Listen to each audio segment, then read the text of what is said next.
salam sejahtera, salam durian. Hari ini kita bertemu untuk berkongsi tentang kejadian buah dan juga pengurusan buah yang berkualiti lah. Jadi hari ini saya nak ceritakan faktor-faktor yang boleh meningkatkan kejadian buah ataupun faktor-faktor yang boleh menyebabkan keguguran buah lah. So faktor-faktor yang boleh meningkatkan kejadian buah, satu faktor yang paling utama ialah cuaca. Karena cuaca sebenarnya penentu utama dalam kejadian buah, tetapi dari segi cuaca tu kita juga boleh menggunakan sedikit kaedah pembajaan, pengurusan ladang untuk membantu meningkatkan kejadian buah. Kita tahu tahun ini merupakan tahun yang air hujan yang banyak. Jadi kejadian buah sebenarnya rendah di Pahang berbanding di Johor. Johor mungkin cuacanya air hujan tidak selebat di Pahang. Jadi kejadian buah kita dapati yang musim ini di Johor kejadian buah lebih tinggi berbanding dengan di Pahang. Tetapi apa yang kita perlu halusi ataupun kita perlu ketahui, ya, kejadian buah ni sebenarnya dia ada beberapa peringkat yang penting. Satu daripadanya ialah pengurusan baja semasa pembungaan sehingga berbuah dan sehingga ke masa bila bunga berkembang. Jadi daripada masa pertumbuhan bunga baru keluar, satu daripada cara untuk kita meningkatkan kejadian buah ialah kita perlu melakukan pengaporan. Dan pengaporan tu harus cepat boleh diambil oleh pokok.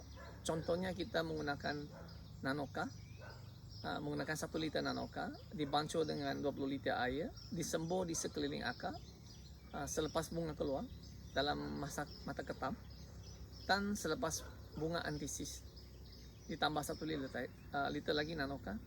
Tujuannya ialah untuk meningkatkan kalsium supaya kualiti kita juga meningkat, kulit durian kita tidak mudah merekah, ataupun buntut di hujung durian tu dia sebenarnya tidak hitam.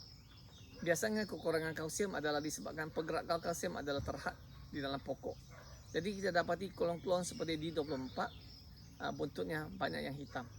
Tetapi bagi klon-klon seperti musang, kulitnya mudah merekah dan isinya kadang-kadang ada hitam. Itu antara punca juga kekurangan kalsium. Tetapi yang isinya hitam juga adalah sebahagiannya boleh juga dikatakan disebabkan kekurangan air juga lah. Jadi berbalik pada kejadian buah, satu daripada cara yang kita meningkatkan ialah semasa bunga dah keluar, semburan folia untuk meningkatkan kejadian buah sangat penting. Contohnya kita akan menggunakan Fruit 128 dicampur dengan Green Light minggu ini. Minggu depan kita akan sembur dengan CBK dengan BioB2. Jadi kita akan bergila-gila dalam masa peringkat pertumbuhan pokok ni sehingga bunga berkembang dan menjadi buah. Dan ini boleh bukan hanya meningkatkan kejadian buah, tetapi juga boleh meningkatkan kualiti buah. Dan satu faktor yang sangat penting ialah semasa bunga kembang ataupun antisis. Kalau boleh ialah kurangnya penyiraman air dan juga tidak ada hujan. Kalau berlakunya penyiraman air ataupun hujan, sebenarnya dia boleh merangsangkan pertumbuhan daun. Seandainya pertumbuhan pucuk daun baru keluar semasa bunga antisis, persaingan zat antara bunga dengan daun akan berlaku.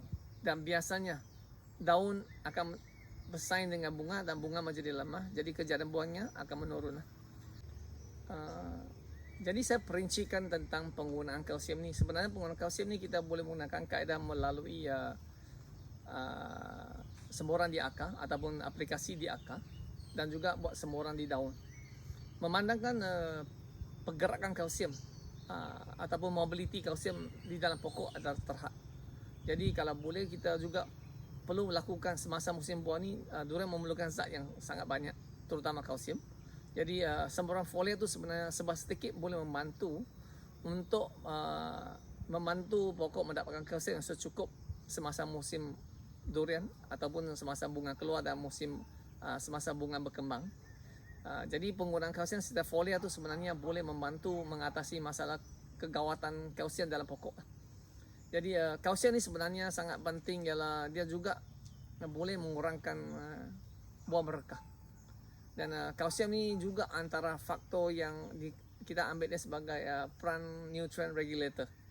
Jadi kalsium ni juga boleh meningkatkan ketahanan penyakit terhadap Phytophthora, terhadap Rhizotonia dan lain-lain. Jadi kita tahu dalam pembajaan yang semua orang ketahui, boleh dikatakan semua orang ketahui menggunakan baja kimia.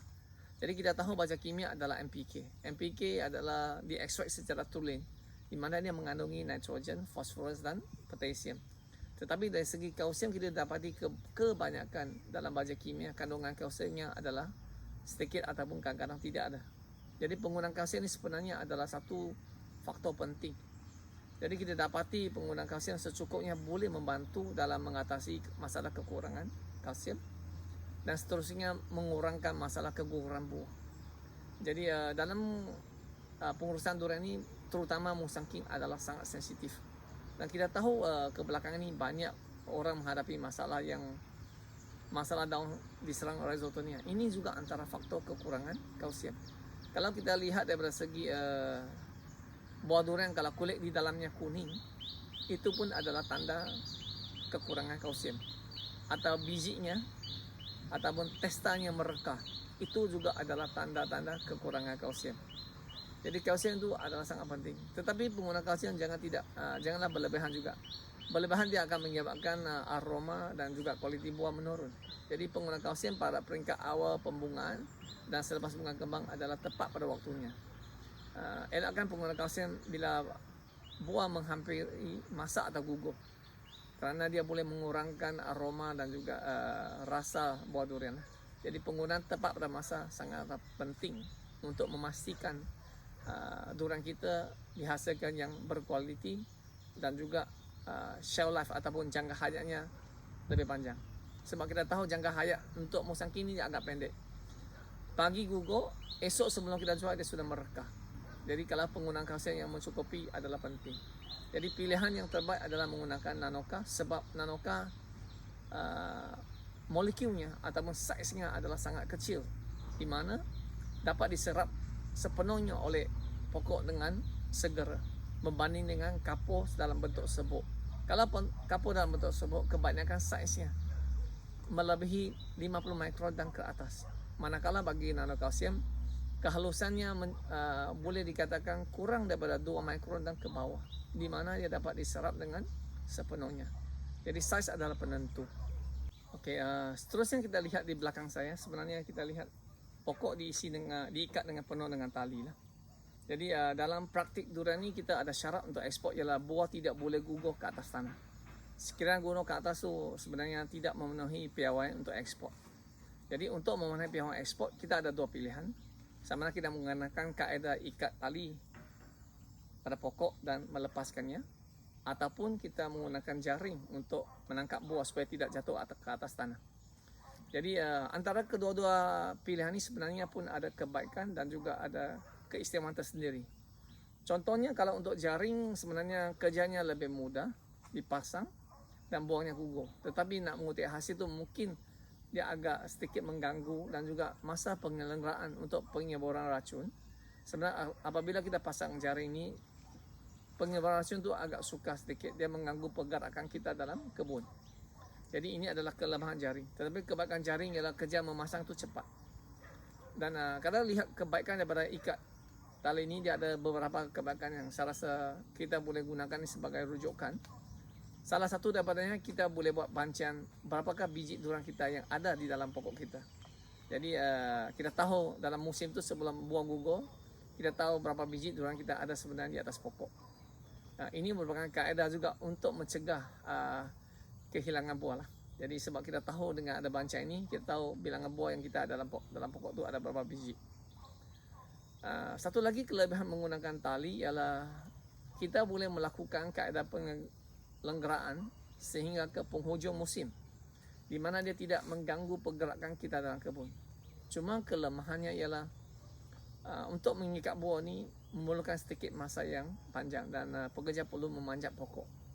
Jadi antara cara kaedah untuk mengatasi masalah yang kita akan hadapi pada masa depan ialah kita perlu menyediakan satu lagi kaedah, iaitu merenekkan pokok ataupun mengawal ketinggian pokok.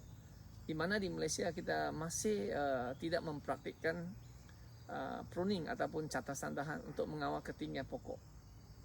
Jadi ini antara faktor-faktor yang penting. Seterusnya kalau kita lihat dari segi kualiti buah. Kalau kualiti buah yang kita ikat dan tidak jatuh ke atas tanah, walaupun ini memenuhi ataupun keperluan daripada ekspor. Antara kebaikannya satu lagi ialah buah yang tidak jatuh sebenarnya dia akan melambatkan fermentasi. Jadi buah ni jangka hayatnya dapat disimpan lebih panjang. Contohnya dulu kalau kita nak ekspor durian ke Singapura, hari ini gugur ke atas tanah, esok sebab fermentasi sudah mula berlaku, sebelum hantar sampai ke Singapura, buah sudah mereka. Jadi banyak orang akan menggunakan getah untuk ikat di belakang penghujung buah. Tetapi hari ini boleh dikatakan rata-rata semua orang menggunakan kaedah mengikat buah ataupun menggunakan jari. Jangka hayat buah dapat dipanjangkan lagi supaya masa untuk buah itu fermentasi dapat dilambatkan. Jadi buah sampai ke Singapura contohnya tidak mereka lagi dan dia dalam keadaan segar. Jadi sampai di Singapura baru mereka ketuk-ketuk buah untuk merangsangkan ataupun memulakan fermentasi. Ini antara kebaikan yang diamalkan. Jadi kita tahu fermentasi sebenarnya antara yang faktor yang penting dalam untuk menghasilkan buah yang pahit adalah fermentasi. Kita tahu durian kalau buah yang sudah gugur, dia akan memulakan fermentasi, iaitu penukaran daripada karbohidrat ke glukos. So dalam proses penukaran daripada karbohidrat ke glukos, dia akan masuk ke peringkat di mana kita panggil karboksilit. Karboksilit itu dalam bentuk tapai. Bila dalam bentuk tapai, durian adalah dalam bentuk makanan, durian rasanya adalah dalam bentuk sedikit pahit. Jadi sebenarnya orang Malaysia ni kita suka makan durian yang difermentasi. Tetapi kalau fermentasi itu berterusan, dia akan terus mencapai jadi tempoyak. Jadi kita tahu sebenarnya durian yang pahit yang kita makan di pasaran adalah melalui keadaan fermentasi ataupun melalui proses tapai.